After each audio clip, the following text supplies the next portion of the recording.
All right. Hi, everybody. It's Zane with Sailing Views. I have Chris Waters. She's a very good friend of mine. We've sailed together in the Caribbean. We've sailed against each other. We've just been around each other a while. So, how you doing, buddy? Good, man. Thank you for having me, Zane. I got your message and saw this. I 100% was, couldn't be more excited to do this. So All right. look forward to catching up and, seeing where it takes us. Yeah, exactly.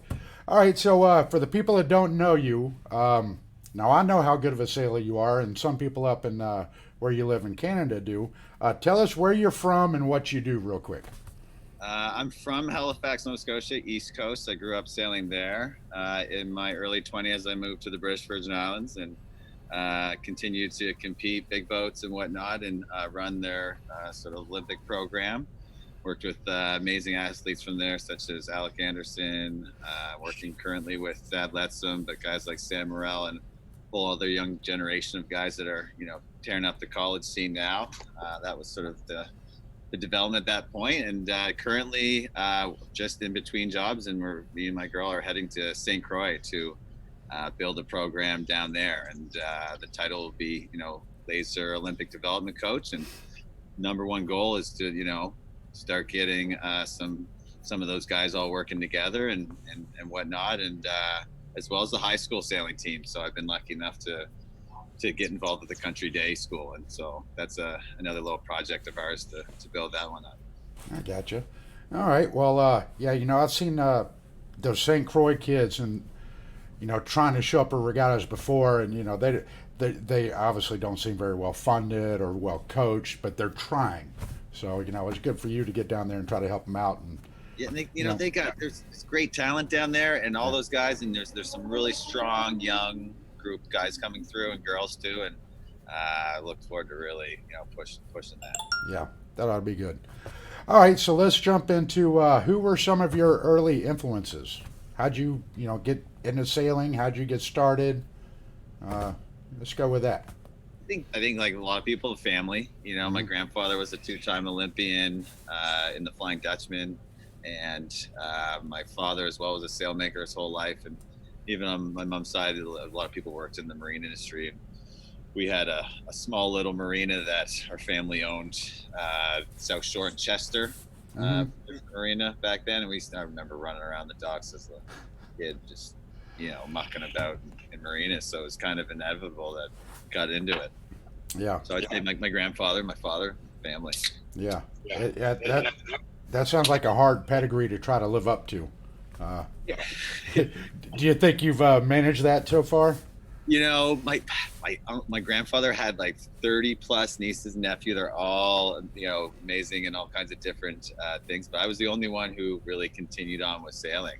So I think, yeah, as far as the family continues, even before my grandfather died, he reminded me of that. So Yeah. Well, very good. yeah, Yeah. He leaves you the boats and the parts. Yeah. yeah, that'd be nice, right? Uh-huh. All right. So, at what age did you think you were good at sailing? And think, okay, I'm actually pretty good at this. I need to keep going. Yeah, I think it would have been my first year. I mean, I was days away from quitting because I hated it so much, actually. And I had a session. I went out with my father, and he brought a little tinny out, and I had the Optimist that we'd hand built with plywood. And I remember looking forward to not having to sail anymore after that day because he said I could quit after if I still didn't like it. Uh-huh. And anyway, I had a good time, and so I went back and started to enjoy it, and actually started to like it, like being there. I think that's as big a thing as actually liking the sailing part of it. And by then, and then I started racing, and I think it was as soon as you win your first race as a little kid, you're just like, that's it. I'm good now. I'm just gonna keep Yeah. going. How old were you back then? I would have been 8 years old. 8. Nice. All right. Yeah, my kid's 9, and I can't get him. I'll take him out sailing with me, and and I got rid of all my sunfish and stuff like that. Now I've taken him out on a sunfish before. He had fun with it, up until the point when I got hung up in the main sheet and flipped over. He didn't like that, and then I take him on the Melges, and everything's great. And last week we were out, or 2 weeks ago we were out sailing and having a good time, and flying around with a spinnaker up and wiped out, laid it over. Once Yeah. again, he starts enjoying it, and then I do something stupid and lay the boat over, and he's like, I hate it. I don't want to be out there. So Well, I think if there's anyone to have to lead them through that, it's going to be you. And I mean, I'm sure by it's yeah, the thing with sailing. You can be 7 or you can be 17. It doesn't matter. You can fall in love with it at any point. yeah, I'm sure it's just a matter of time. yeah. I just got to keep dragging them out there. Yeah. All right. So, what's your uh, favorite boat, and why is it your favorite boat? You know, it's probably changed a lot over the years, but Mm-hmm. currently my favorite boat's the VX1. I race with a guy here in Toronto, and a really strong fleet. We get sometimes 16, 17 boats on the start line. And, as far as the amount of work that goes into it versus reward, I mean, the rewards in that boat are just amazing. We have some crazy conditions here in Toronto, and sometimes you get very flat water and breezy, and you know the boat just lights up and becomes even easier to sail as it gets faster, which is Yeah, pretty uncommon for a small sport boat. yeah. We've got a bunch of them down here, and everybody says the same thing. Now, I haven't gotten the luxury of going out on one, and I think I'm actually probably a good combined two-person crew limit now. I'm pretty Yeah. heavy, so I don't know, but like I said, they look like good fun boats. You Well, yeah, know, okay, so they're really big, like a family fleet as well. So yeah, if there was ever opportunity, you get, two good sailors and a small child, and it's actually a really good combination. So, hmm, I got you. yeah, Uh, like I said, I have to sail against them in perf all the time. It's not fun. I won't see them upwind, but if yeah, if if they're a speck on the horizon downwind, they go zipping past me like I'm just sitting still, and that's lower, yeah, yeah, 100%. yeah, and that's in a Melges 24. You not really a slow downwind boat, and I'm looking like I'm a slug. So yeah. All right. So what's your favorite place to sail? It's got to be, Sir Francis Drake Channel in the British Virgin Islands. Yeah, You know it. How yeah, many times we've gone around that island on Agadir, yeah, up cut, spit on the rock as you go by, yeah, uh, Uh, there's nowhere better. yeah, yeah. Those round the island races, God, those were fun. Yeah. Yeah, like you go to a place like Palm and stuff, and those are beautiful, and they're like these amazing venues. But I there's nothing more special than Sir Francis Drake. You get the moon lined up with the stars, and you know the currents are going to be pushing you through the cut this way. I mm, mean, it's a very intricate harbor, but also the most pristine, beautiful place in the world. yeah. Sailing out of what is it, Nanny K, and Yeah. doing the what is it, the BVI race week? Is that what it is? Yes, Yeah, BVI Spring Regatta. yeah. The Yeah. spring regatta. Yeah, Yeah. man. I remember we used to have a lot of good times sailing with each other and against each other on those IC 24s. Oh Uh, man, that was the heyday of that class back yeah, then. For that, you couldn't get enough. It was supposed to go on 3-4 times a week. Everybody racing. yeah. Now, Yeah. now, did sailing like that help your overall sailing? I mean, there were a lot of really good sailors. I mean, I remember the first time I moved to BVI, and I was a laser sailor growing up, and I was pretty confident. And I was doing bow for Chris Haycraft. I'd never done bow on a boat before, but I guess they just assumed that I was good and I could do it. Hmm. And oh man, I think I made every mistake that you could trying to get a kite up. After a lot of that time, and now being able to sail with different programs down there with guys like Peter Holmberg on the boat and Scott Nixon, you really got to learn a lot. So that's actually, I feel like, as far as my knowledge in sailing goes, I learned more after laser sailing about sailing than I ever did in like the 17 years sailing dinghies. Yeah, So big time. That was a huge learning experience. yeah. I know there were so many talented sailors, and it seemed like every week we'd go out there, and I mean, you would win a race. The next race you get a ninth, and the next race you get a fifth, and the next one you get 13th, and you're like, we're all over the place. And at the end of the day, you count up like, hey, we're in second. you know? Exactly. So yeah, it's kind of like college sailing meets big boat, which is Absolutely. yeah, which was Yeah. fun. All right. So where do you see sailing going in the future? I mean, is I it going to mean, go all foiling, or what are your thoughts? I think the future of sailing, and everyone always asks the initial answers to say foiling and this and that, but like the future of sailing is the kids today. So if you're not having a program or something that's feeding, then it just fails in the future. Then the future is the youth right now. So that's always been my saying when someone says, "Well, what's the future?" And it's the youth. So how do you engage that? How do you get them? Kids have access to 1,000 different sports now. They can go online and just like find something to do and doing all kinds of different things. I've seen it in Canada develop with tons of different sports. So I think the future of sailing is making sure that we keep getting youth to come out. Yeah. Now, how do we retain them? How do we keep them around? Because I know here, uh, Yeah, I used to coach a lot, and out of all those kids that I used to coach, I mean, there were tons of them. Maybe five or six of them are yeah, still sailing, and not really as hard as you would think. Two of them are maybe one of them is a full time sailmaker and sails, as a pro. mm-hmm. The rest of them are just sort of, yeah, I might go sailing, and then the rest of them just ride around on motorboats and goof off. So I don't know. Um, how do we retain them? How do we keep them? You just have to keep them wanting to come back the next day. Yeah, So whatever that you do on that day, even if it's been a bad day, even like in racing, you can somehow finish and like come in and like find something to move on or be positive about, and like make the person just want to get in their car and drive to the sailing out of the next day. Like hmm, that's the big thing, whether it's social or friends, or they've got a really good crew. It's a very delicate situation, but I think a lot of people get it wrong when they don't really take care of those ones that are maybe on the fence. And sometimes you can be on the fence and sailing your whole life and like it and love it and come in and out, but it can be really easily turned off for a lot of sailors early in their career, but it's just something they just one day don't want to show up. yeah, That can be done. yeah.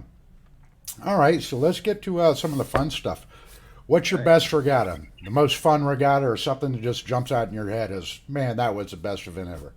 It was the last spring regatta, so this one was canceled, obviously, and it was last March, and it was the event in the Caribbean that like hadn't won before. We'd done the Rolex, had done the SXM and Heineken and Antigua, and like in different boats and been on winning boats. And BVI, which is the home regatta, was like the one that never done. And so I don't know if you ever met Henry Lennig, but Nick Kuna's on the boat. I got a guy from West Coast, Ryan May, who come out, and Adrian Stinton from the BVI, and Henry Lennig is the owner of the Melges, and over the years been like building the sail inventory and really getting the program tight. And we went down and we won. We won best boat of the regatta as well. So that by far took the cake Yeah, uh, as far as the best events that we've yeah, ever had. very That was nice. great because I was able to sail as tactician for that event, and I'd had a lot of experience in the class as of recently, in the last few years. So went a long way, and it was I mean, So what boat was that on? it was a Melges 24. It's called 24. Firewater. It's two Firewaters actually. There's one in the U.S. and there's one in the BVI. Hmm. So this is another one. I think the hull number is 164, so it's old. Yeah, a good But this old boat. boat, yeah, but it's good. It's got a mast. I mean, the boats now. You've Hmm. got an old boat. Like the mast he's got on that boat, love it. And you can really, we've got our own settings for it, and found that we've really, figured out that inventory, and it enabled us to like be competitive because it's hard, racing. Sometimes we're racing against you know, That's, Veneto 6.7, and 20 knots going upwind. yeah, The 7 mile going around Salt Island. What are you gonna do? yeah. Okay, get ready to hike, guys. We're hiking for like ever. Yeah, Yeah, hiking for an hour. yeah, Yeah. All right. So with all that, what's your worst event? Worst regatta? Just something where you're like, we shouldn't have been here. yeah. Well, you remember Colin Rathbun? Yeah, yeah. Okay, so it was me, Colin, Alec Anderson, and Chris Brockbank. Hmm. They went on to do a 49er Olympic campaign, and Alec's a professional sailor now. And the four of us did a Chicago match race event. Or no, it was actually on the West Coast, the before the Ficker Cup, or one of the ones that if you win it, you qualify for the invitational there. Hmm. Anyway, we went 0-12 in the match race, and Yeah. full skunks, and by the end of it, morale was quite low, and I remember being like, "What are we doing here?" Like Yeah.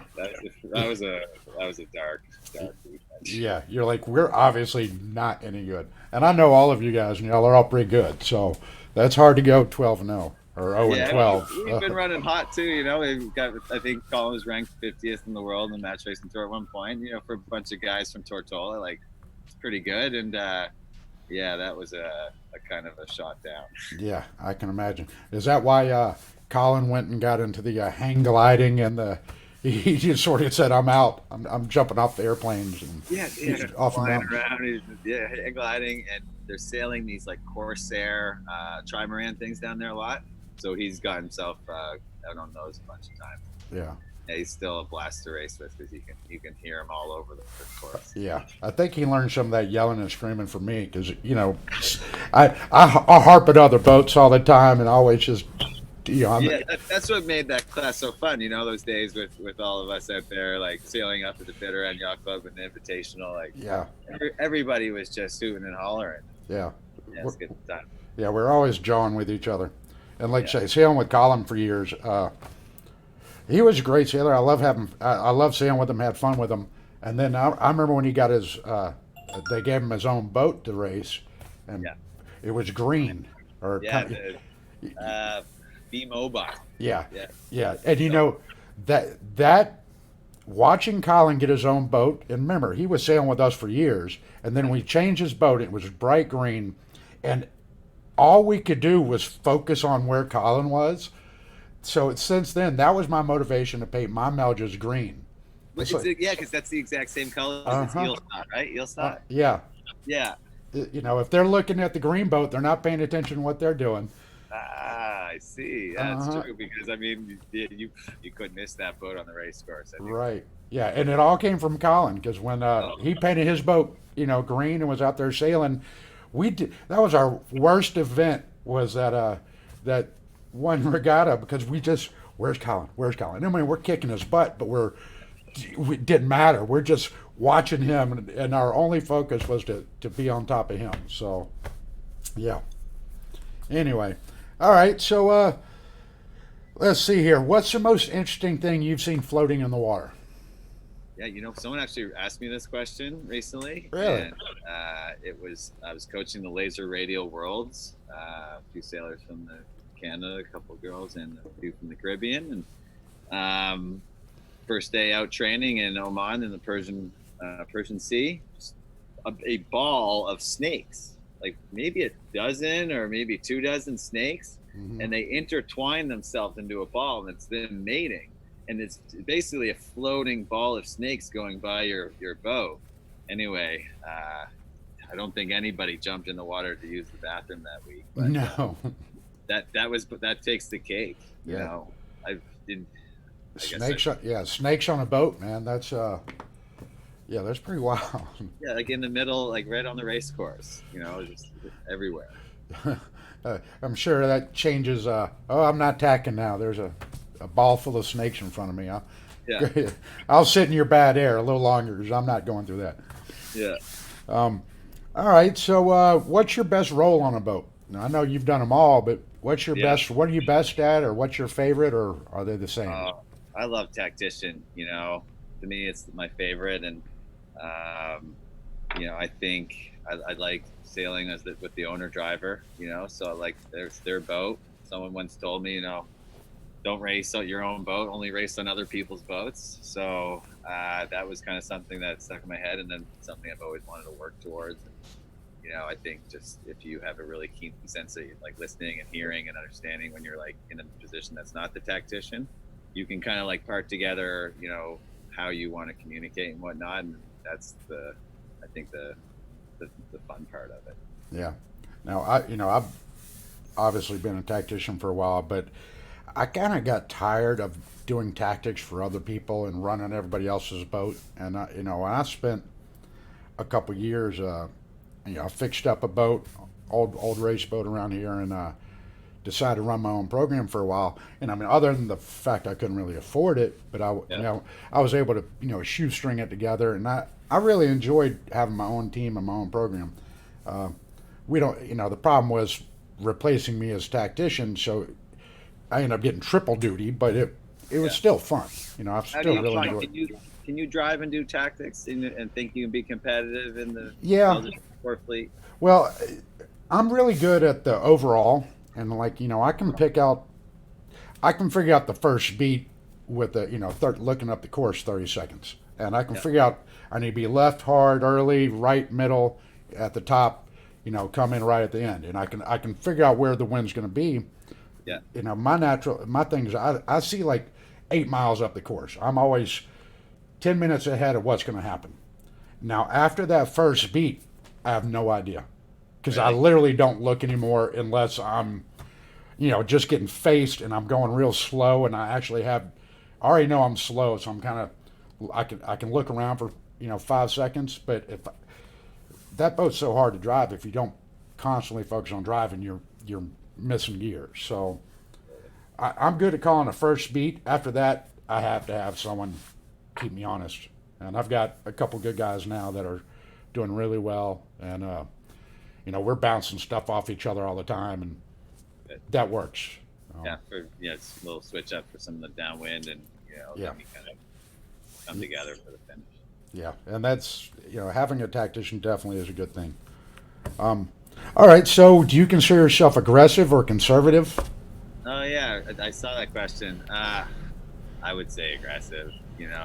Uh, it, I think in sailing, it's like sometimes the risk is not taking a risk, Yeah, and I find that if you can control those times, that's that's the biggest thing. You can't just always pick the low hanging fruit. You kind of have to maybe take something that's going to earn later, and maybe that's a little bit of a risk, but maybe the risk is not doing that. So yeah, uh, I would probably tend to more of that side than yeah. conservative. Well, I know I'm generally pretty aggressive, but when I'm sailing with people, and you're asking if I'm calling tactics, Yeah, I'll do a quick mental head check. I'll look around and go, I got 4 boats over here I can't catch, 8 boats over here I'm pretty close to. So that's when I'll be conservative and make sure I beat those guys and try to gain up. But if it's the other way around, where I'm close to that group of 5 and a little further ahead of the 8, that's when it's like, all right, guys, we're taking a chance here. We need it. yeah, That's when I make a we're going to go hit this side real hard or 300 yards further than they are, just to try to get that little bit of leverage. And yeah. that's sort of my aggressiveness. But You got to know where you are, at all times, and what's behind you, what's in front of you, and what you're willing to risk versus get. yeah, And I also I always tell athletes that coaching, sometimes not winning or losing is winning. So yeah, if you find yourself in those positions, just just maintain. yeah, Right? maintain, just stay there. Yeah, not losing is winning at that point. So. Yeah. Um, all right. So, what's the best maneuver you've ever pulled off on the water? This goes back to the last BVI Spring Regatta as well, and we were tied in points going into the last race, and they got us off the start. It was not another Melvis 24. I think it was a J90, and J something I forget. A little bit faster than us upwind, and anyway, it got ahead of us, and they just kept camping on us, pushing us, and so I wanted to just keep engaging them, as long as they were still, going to be attacking with us. That was fine.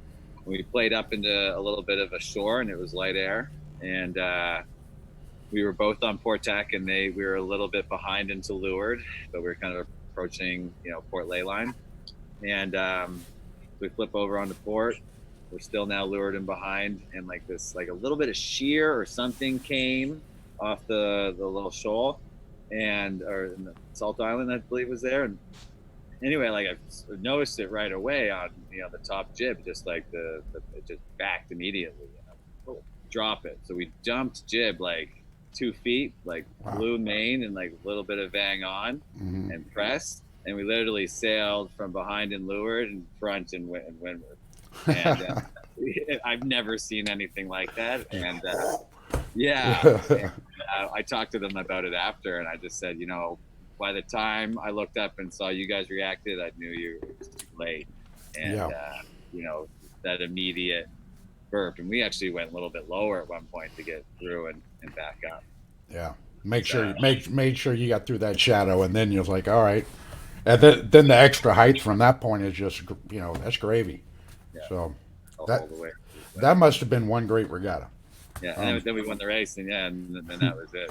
yeah, Regatta was over. So, uh, yeah, and then we were supposed to go back and do it again this year, but obviously due to all the restrictions, we'll have to wait. But now I said, well, now we can say for 2 years that we are the best BVI.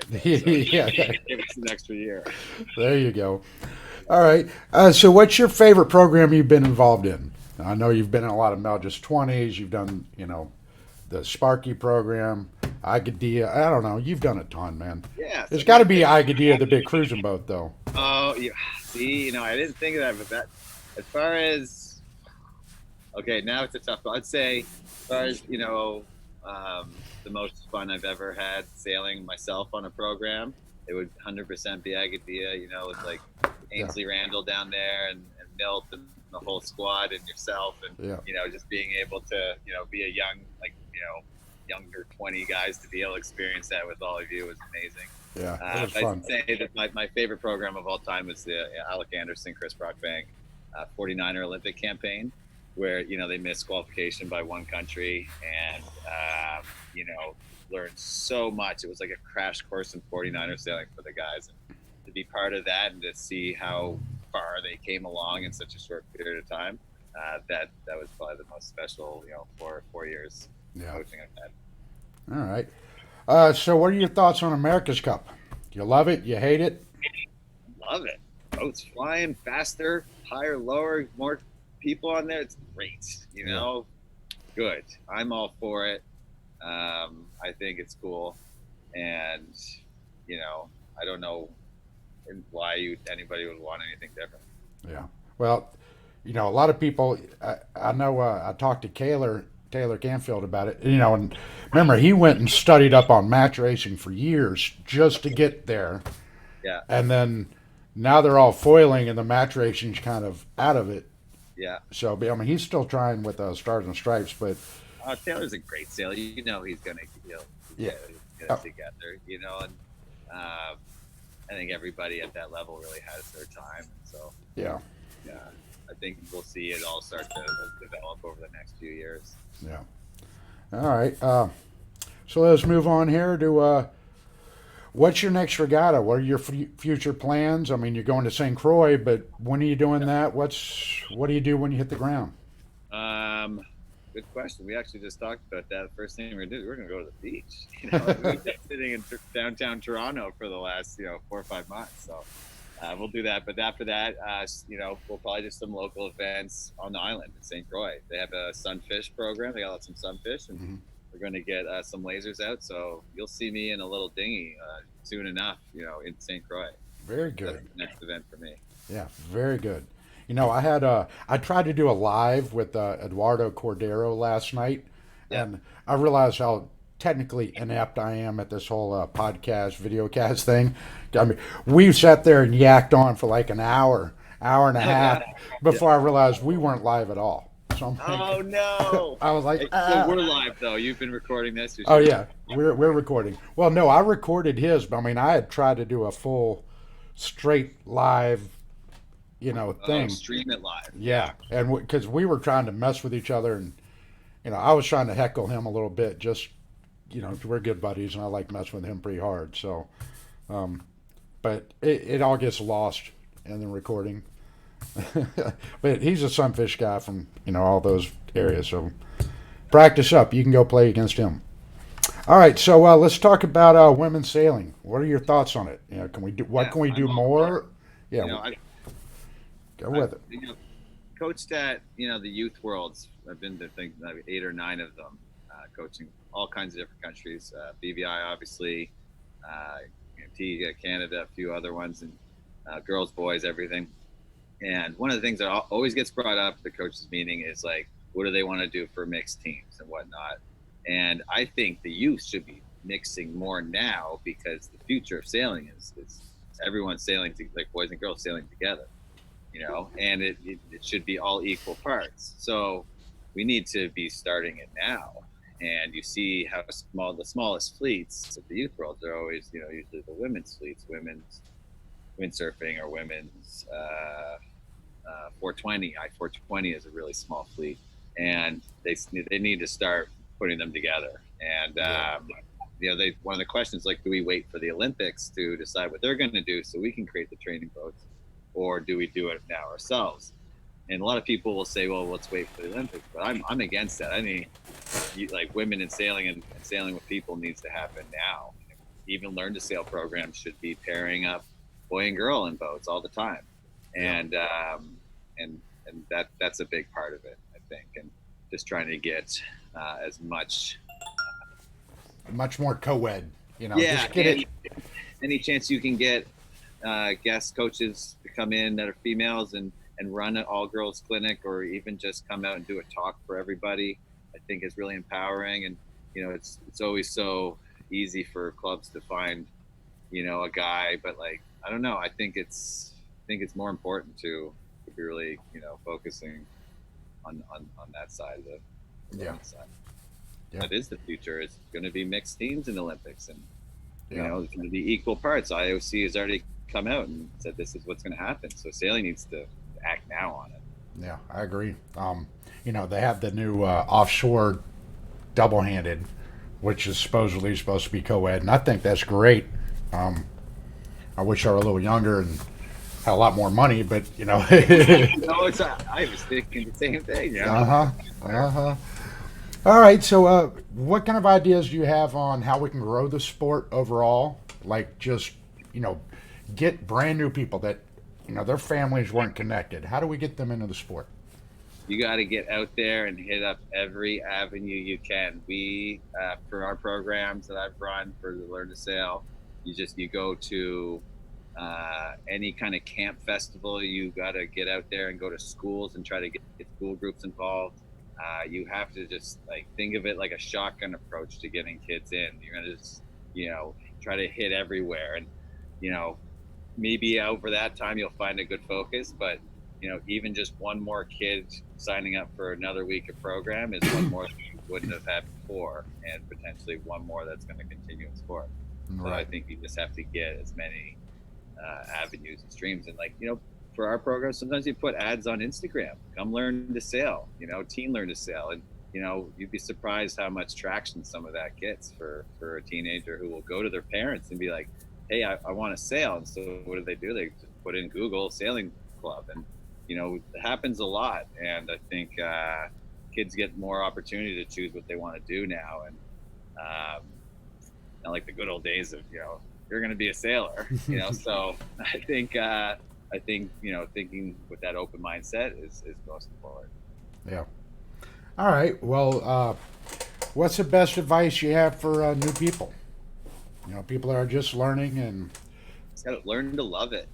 That's the only, you just gotta learn to love it first, and then everything else is easy after that. So the first part of anything should just be like learning to love the process, like going to the club and saying hi to everybody and going to the water and getting prepared and making sure you have all your kit and stuff. Like, learning to love that process. Yeah, I think learning to love is an easy thing, because most people, like, they fall in love with the romance of boats and sailing and all that. And then they get out there and they realize, oh, this is a little more difficult than I thought. And, unfortunately, a lot of people just dive right in with YouTube in mind. And a lot of these people are lucky they're alive. So, to me, I think, do a little reading and studying and homework before you just dive in. You should come sail on Lake Ontario on a Sunday afternoon. You see a lot of crazy things out here. So it's definitely, but it always looks like people love what they're doing. So I think that's cool. I did sail on Lake Ontario. I remember last year or so I was in Toronto, and and I saw something crazy. I wish I could remember what it was, but I can't remember. Some boat came in and no one was on the helm. Yeah. And they just came smoking through the fleet. I know I had to do a crash tack, or maybe I had a spinnaker up. I had to do a crash job, spinnaker down. And then this guy just kept going, and he ran into the rocks near the airport. You know, I was like, what? That is crazy. What do you? Well, whatever. You know, by that point, you know, we just sort of write him off. And then we look up a couple minutes later, he's on the rocks. You're like, all right, Yeah. whatever. You know, crazy things. All right. Well, with that, I'm going to wrap up this thing. So everybody, don't forget to hit the like button and subscribe button. I need the likes and the subscribers. Let's get this channel growing. The more subscribers, the more people will get to see it. The bigger it gets, the better it is. So with that, I want to thank Chris. So thank you, Chris. It's always a pleasure talking to you. He's a great sailor, a great coach. He's going to be down in St. Croix trying to help their programs get going. So look him up if you're down there on vacation or just cruising around. And with that, this is Zane with Sailing Views. Over, out, and bye-bye. Zane.